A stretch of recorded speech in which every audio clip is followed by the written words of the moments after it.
Cocomelon, the most evil channel on YouTube. Now I don't know what is going on because all my little cousins, even my friends' kids watching Cocomelon. So I don't know what happened to make it evil, or any type of symbolism that was thrown in there. But I can't wait to check it out. It's our boy Sunnyv2 with another video. We're gonna check it out. Let me know what you think down in the comments down below. Is almost 2 and I've been letting him watch Cocomelon, but now I had to get him speech therapy here so I can get him to talk. There are hundreds and hundreds of anecdotes in which parents mention the exact same problem. The Cocomelon show is Addicted. so insanely addictive, it's being... Wait a damn second. My two-year-old speech is delayed and addicted to Cocomelon. Switched to Miss Rachel 2 days ago, and he's already saying more words and hasn't had any tantrums. Well, my question is, are you the type of parent? Because I had an uncle just like this, where like the TV was raising them low key more than them, like an iPad child. Because iPad kids, no offense, they're gonna be lacking in a few things because they're not watching anything that could boost their cognitive development. Sorry, that was a little dragged out. The Cocomelon show is so insanely addictive, it's being compared to nicotine and causing developmental issues amongst the kids who can't stop watching. Children's TV expert Jerica Sands calls it the most damaging show a child can watch, explaining the sneaky ways in which they make the show addictive. Firstly, there's the colors. Take, for example, the wheels on the bus. The three green and yellow are all at maximum saturation, meaning they cannot be made any brighter, no matter how hard you try. Extreme saturation is normally used for alerts and notifications, as it's exciting, dynamic, and attracts attention, which is why it's also used in slot machines. Okay. Perfect contrast, making them appear even more vibrant, which is different to, for example, Bluey, in which the colors instead blend together. It's also different because it's highly repetitive. There's a reason they have 38 videos with over 1 billion views. A child's brain is wired to learn through repetition, so it feels right to them to watch the same thing over and over again. Yeah, but who's allowing them to watch the same thing over and over again? It's kind of like when people were trying to blame video games for school shootings. I know it's a harsh topic to discuss, but it's more so about the individual and the parents that are monitoring that type of stuff, because why would any of the kids automatically, want to keep watching this over and over again? Well, my whole thing is like, if they want to keep watching it over and over again, you've seen the videos of the little kids running from like a whole different room to come in there. They hear Cocomelon playing. My whole thing is, if it was a problem, why didn't you stop it before? Why did you wait for everyone else to start complaining about it, or for you to start noticing these things before you really were like, okay, maybe we should switch to Miss Rachel, yada, yada, yada. Like, you didn't have a catalog of shows for the little one to watch? Cocomelon abuses this in almost every video. For example, in the Yes Yes Playground song, they pick a word to repeat 3 times in every sentence, pairing it with a subtly repeating background lullaby, keeping children hooked. Literally no show or movie puts my son into a deep trance the way Cocomelon does. The second it's on the TV, he turns into a toddler zombie who doesn't see or hear anything else that's going on in the room. This is what the hell? Or not, that does kind of make sense though. Like, what type of imagery besides the colors that they throw in there? Because if you're trying to get these little kids, like some gambling addicts, to get addicted to Cocomelon, you already messed up. Exacerbated by Cocomelon subtitles, which have also been a heavy point of criticism. The letters are not educational, I can barely read them fast enough. It's simply another interesting element to capture your little one's attention. Yeah, that makes sense. Explains in every description, our goal is to help make learning a fun and enjoyable experience for kids, giving you the peace of mind that your children are receiving quality educational content. But people... I was gonna say, is it even educational content if you're just repeating the same word 3 times in every sentence? Like, normal people don't talk like that. That they're teaching exactly what children shouldn't do. For example, in the No No Bedtime song, the baby refuses to brush his teeth, have a bath, put on pajamas, or get in bed. The education is that he eventually agrees to do so, yet a TikTok user was critical, stating, "Anytime I'd ask my son to do a simple task, he'd say no, no, no. He's sitting there watching Cocomelon, which taught him no, no, no, and to say no to me." On the topic of education, Jerica Sands stated, "These people don't give a shit about our children. They care about money. That's it. Your child's cognitive development in direct exchange for their wealth, and there's pretty good evidence supporting this." A New York Times journalist visited Cocomelon's studio, discovering their #1 focus is keeping children hooked. Cocomelon's data and analytics team sifts constantly through YouTube numbers to determine exactly what resonates. See, my whole thing is that's where Cocomelon messed up. Yeah, you want to have the kids hooked, but if they're more hooked because of the colors, the singing, and just the imagery rather than what they can learn from it, like to help boost their brain and like motor functions, then this is just any other regular cartoon that's on like Cartoon Network, Disney Channel. Well, not all cartoons are bad like that, but I'm just saying it's no different. This isn't a show that a little toddler should be watching though. Should a girl wear black jeans or blue jeans? Should the music be louder or softer? Should the bus be yellow or red? Yellow is the answer, as they use a darker method to ensure that they're correct. Cocomelon has a dedicated Distractotron room, in which once a month children are brought here one at a time and shown a handful of episodes to figure out exactly which parts of the shows are engaging and which are tuned out. Next to the TV playing Cocomelon, there's a second screen which plays a continuous loop of banal real-world scenes. A guy pouring a cup of coffee, someone getting a haircut. What the fuck? About 20 seconds. Whenever a youngster looks away from the Moonbug show to glimpse the Distractotron, a note is jotted down. We can see what they're looking at and the exact moment when they got distracted. Therefore, education clearly isn't the primary goal. Right. The kids' attention is, and this is proven by Cocomelon's most addictive element, rapid camera cutting.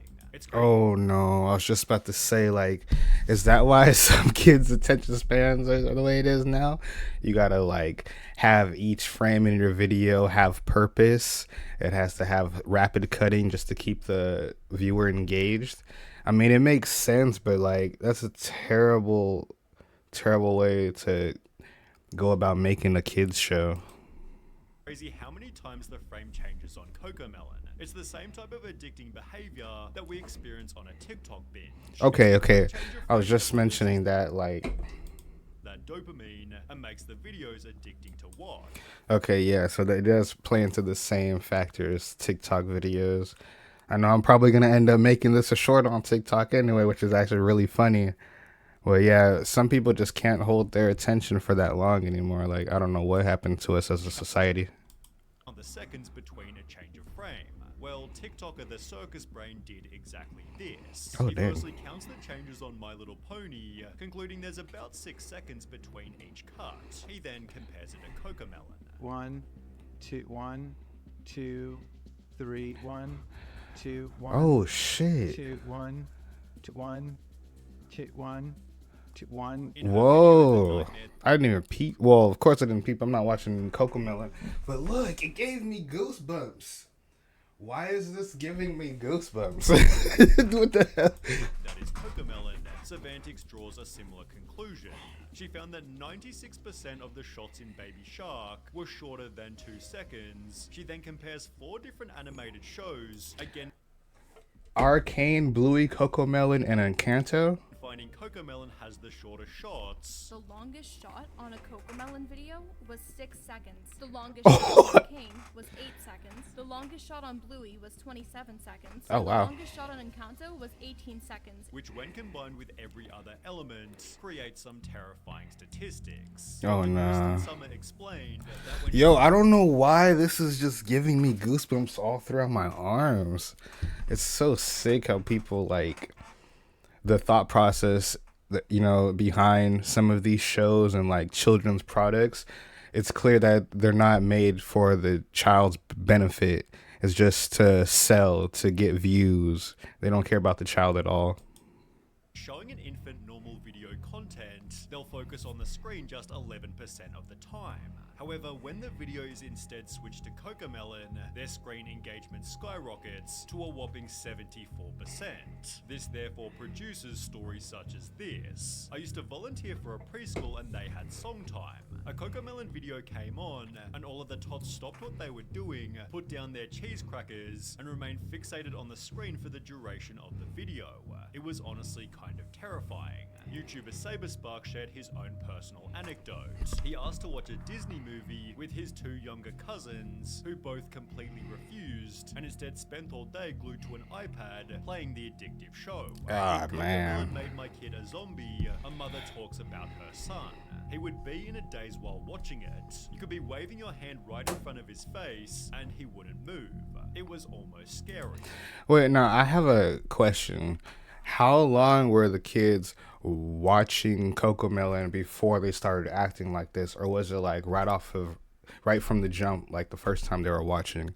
Because if this was something that they realized like after several months to maybe even like a year or two of watching this, then I am almost certain that those babies were like iPad kids, and that was the main thing they were watching anyway. Now, don't get me wrong, I'm not putting anything on the parents, not saying they're bad for not watching the kid. You know, they could be busy, shit happens, to where their schedule is, they're preoccupied. But at least switch it up. The fact that you putting on the same exact thing every single time, it's, and I'm not trying to blame anyone, but it's like, it didn't help the situation. You found out later when it actually had repercussions and affected your child, and now you care. This was also discovered by Sarah Mills 98, who explained when the Cocomelon addiction is so real that Oh my one God, can navigate the TV. Look at that baby, he is lost. To turn it on by himself. However, nothing shows the addiction better than TikTok trend. The baby ran in there. Loudly and video their kids sprinting toward the television, where you can witness their mood change instantly. The New York Times journalist found something similar. The kid in the Distractotron had shown up in the midst of a tantrum, which ended the second he heard the Cocomelon theme song. It was no surprise to Wheeler, the head of research. 99% of kids, he said, if they're having issues when they get here, once that Cocomelon song comes on, they're like, life is okay, all is good with the world. Obviously, there's a reason for this. Oh my God. What the Cocomelon heck? is so hyperstimulating that it actually acts as a drug, and what happens when you take the drug away. Young children experiencing symptoms of addiction and withdrawal, Yeah. leaving them completely dysregulated. TikTok user ThePoff1 filmed what happens when you take the show away, explaining he'll be inconsolable for at least 10 to 15 minutes after. Oh my God, bro. Cocomelon meltdown is legit. Once you have a taste of the cocoa, it's hard to break the addiction, which this Reddit user had experienced even worse. My husband and I have been worried about our child. I can slowly see how she'd throw violent tantrums at home and in church whenever she'd get bored and would want to watch the show.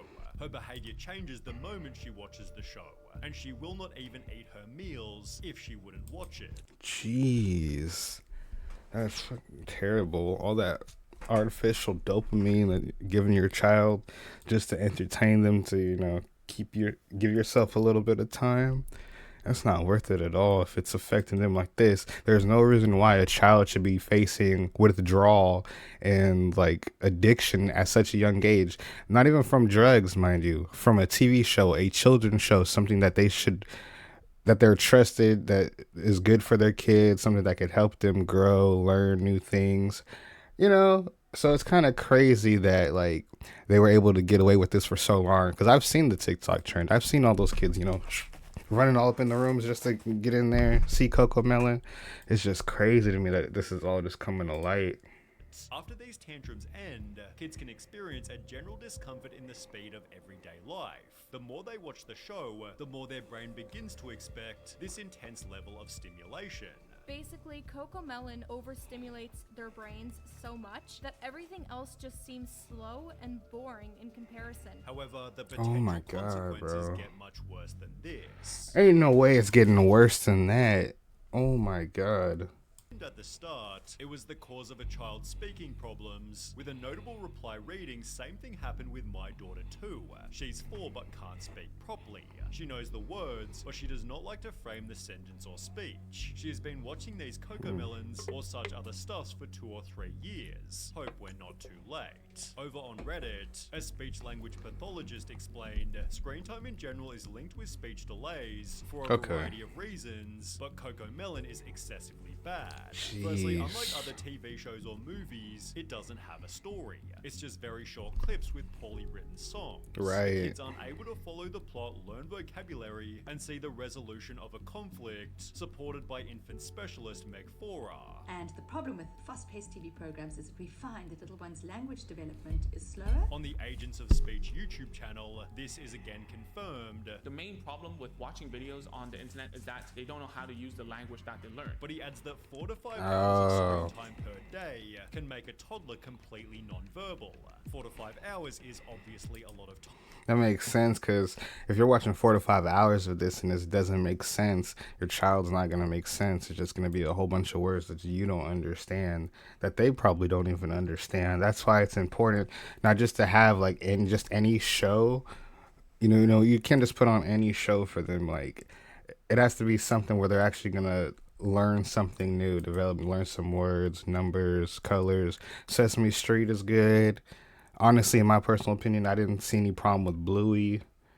So, you know, the list goes on and on. Like, there's shows that I would avoid, though, like Cocomelon, Caillou, because the only thing that I got from Caillou was that he was spoiled. I usually didn't see him learn his lesson. I mean, he probably did most of the time, but it's been so long, it felt like he rarely learned his lesson, and that it would just continue on. No lesson was learned, so I get it. Some shows and some movies do have a huge impact on the brain. But in Cocomelon Made My Kid a Zombie, researchers discovered that 5-year-olds who watch more than 2 hours of TV a day tended to have lower attention spans and were 7.7 times more likely to show symptoms of ADHD. These screen times might be even lower for Cocomelon specifically, because as explained by Jerica Sands, not all screen time is created equal. A child who just watched 30 minutes of Cocomelon and a child who just watched 30 minutes of Trash Truck will look like a very, very different child. Thankfully, here lies a simple solution. Sierra Renee explained my Trash 2-year-old is speech delayed and addicted to Cocomelon. Switched to Miss Rachel 2 days ago, and he's already saying more words. Miss Rachel's a good one for little ones. You can't go wrong with her either. It shared an almost identical anecdote. My 8-month-old was obsessed with Cocomelon and having bad tantrums, so I cancelled Cocomelon and only let her watch Miss Rachel, and she said her first word within the first 3 days of watching. Clearly, parents are able to simply change the channel, but not before leaving Cocomelon a massive amount of dislikes. They had to let them know. The absurdly popular kids show parents hate, and Cocomelon has actually responded to the criticism that explained how what did they shows are not say? intended to replace outdoor playtime or playdates. They have a place in children's entertainment time, and as with food, exercise, etc., it comes down to each parent to find the right and appropriate balance for their children. Our responsibility is ensuring that the quality of the content that we produce is high and beneficial for the development of a child's cognitive and soft skills. You see, okay, I was gonna somewhat agree with them until the last sentence came up, because yeah, it's not their responsibility to make sure that, you know, they moderate how much a kid should watch their show, but at the same time, they're not throwing good quality content into their show. It's not helping them develop any cognitive skills, any motor function skills, anything at all. It's just gibberish. They get tantrums, they get withdrawal. There's no benefits to your child watching a show like this. It is worth adding that our social media communities are filled with stories of parents who experience firsthand how Moonbug content helps their children. Cocomelon does have a crazy amount of supporters, but it's obvious that some of them are simply ignoring the downsides. My baby learned the alphabet and numbers from Cocomelon. She may not speak a complete sentence, but she expresses her wants through phrases. But is it Cocomelon's responsibility to ensure that babies are talking? Well, no. Not at all. Not Not at all. For raising children, and not the shitty parents that don't step in to stop them from watching so much. Honestly, yeah, because I there's so many. I've known parents like that who just let the tablet or the TV raise their child. So it's not completely on Cocomelon. Cocomelon is actually a really sad symbol of parents giving their children tablets instead of actually parenting and interacting with them. Exactly. Ultimately, parents are the people who choose how much their child consumes. Picture this. Yeah, they're the ones at the end of the day who moderate all of that. If you don't want your child suffering, actually pay attention to what they're watching, what they're doing. But I mean, I can't speak for everyone, so it is what it is. But that was a great video by our boy Sunnyv2, and as always, it's always a good day for your boy Luca Bay.